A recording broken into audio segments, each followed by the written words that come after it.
স্বাধীনতা বিরোধী জামাত, জঙ্গি গোষ্ঠী হিজবুত তাহরির সহ মৌলবাদী গোষ্ঠীর বিপ্লবী সরকার গঠনের দুঃস্বপ্নের কবর দিতে জেগে উঠেছে দেশের মানুষ।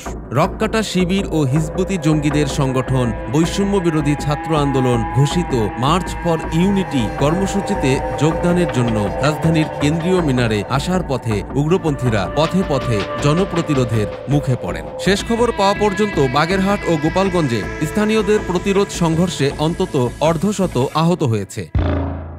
মঙ্গলবার সকালে খুলনা থেকে শিবির ও হিজবুত কর্মীদের বহনকারী প্রায় ২৫টি বাসের বহর ঢাকার উদ্দেশ্যে রওনা দিয়ে বেলা 11:30টার দিকে বাগেরহাটের মোল্লাহাট উপজেলার মাদ্রাসাঘাট এলাকায় পৌঁছালে বাস সাইড দেওয়াকে কেন্দ্র করে স্থানীয়দের সঙ্গে বিতণ্ডায় জড়ালে এলাকাবাসী তাদের উপর চড়াও হন। স্থানীয়রা ঢাকায় গমনেচ্ছু শিবির কর্মীদের ঘাট ধরে বাস থেকে নামিয়ে দেয়। এ সময় শিবির কর্মীদের সঙ্গে এলাকাবাসীর ঘণ্টাব্যাপী সংঘর্ষ চলে। এ সময় স্থানীয়রা ৭১-এর রাজাকার এই মুহূর্তে বাংলা ছাড়, রাজাকার ঠিকানা এই বাংলায় হবে না স্লোগানে মুখরিত করে তোলে। অন্যদিকে বাগেরহাটের ঘটনার পর দুপুরে গোপালগঞ্জের প্রবেশ মুখেও বৈষম্য বিরোধীরা স্থানীয়দের প্রতিরোধের মুখে পড়ে। এক পর্যায়ে এলাকাবাসী মারমুখী হলে অনেকেই বাস রেখে দিক বিদিক পালিয়ে যায়। এ ঘটনায় খুলনা মাওয়া মহাসড়কে প্রায় ২ ঘন্টা যান চলাচল বন্ধ থাকে।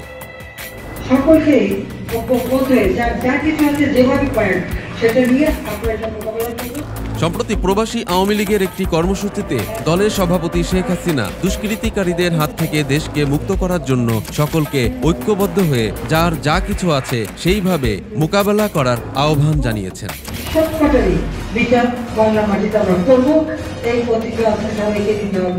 সবাইকে ধন্যবাদ। দলীয় প্রধানের নির্দেশনায় নেতাকর্মী সহ সাধারণ মানুষ ব্যাপকভাবে প্রস্তুতি নিতে শুরু করেছেন। মঙ্গলবারের এই প্রতিরোধ সাধারণ মানুষের সেই জেগে ওঠারই অংশ। খুব শীঘ্রই পাল্টা গণপ্রতিরোধে মৌলবাদীদের শেকড় উপড়ে ফেলার কর্মসূচি নেওয়া হচ্ছে বলে জানিয়েছে সংশ্লিষ্ট দলীয় সূত্রগুলো। প্রিয় দর্শক, সমকালীন সব চমৎকার খবর ও বিশ্লেষণ দেখতে সাবস্ক্রাইব করুন আমাদের চ্যানেলটি।